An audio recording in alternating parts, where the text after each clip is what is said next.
What's up, guys? Appliance, emphasis on appliance fixer guy coming back to you with another video. As of this recording, we have 215 subscribers on YouTube and 360 followers on TikTok. So for those of you that do watch them, thank you. Now, back to this video. This is a pretty unusual one because typically what we get is people complaining about their dryers not heating or not spinning.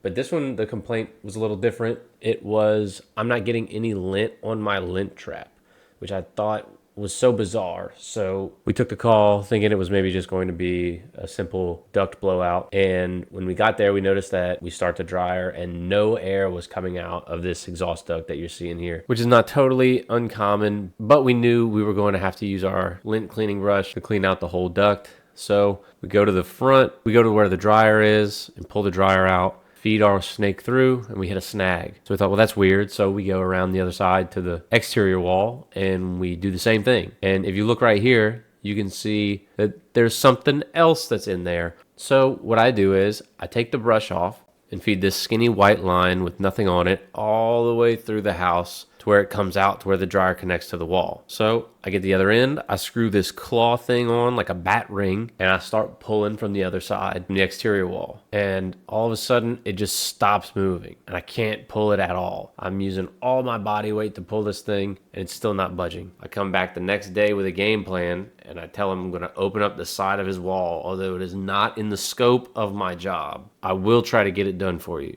So I get my saw out, I get my camera out, and then I proceed to ruin the side of his wall by cutting out all the pieces that you see here. My original goal was to just take out a little bitty square, but I ended up having to cut out a bunch of squares. So that's what you see here. I plastic welded all these little bitty squares back together and stuck a bunch of mastic tape on it whenever I was done, although I did not video that part. Now I was hesitant to do this because I knew I was going to get hate from someone somewhere on how I put this thing back together. But look, I'm just glad that I didn't have to put a piece of plywood over it to cover it. Basically what it ended up being was the company before us tried to get the lint out and lost their brush in the middle of the duct. Then they went from the other side to try to retrieve their brush and lost that brush. So I pulled two brushes out, including my claw towel assembly that I tried to use to bat ring these things, which ended up being the part that clogged it the most, to be totally honest. But I didn't think it was going to come out this way at all. I thought it would have been better for them to just move houses. I thought that this was not going to come out correctly in the slightest. But as you can see, it didn't come out that bad, and I would never do it again.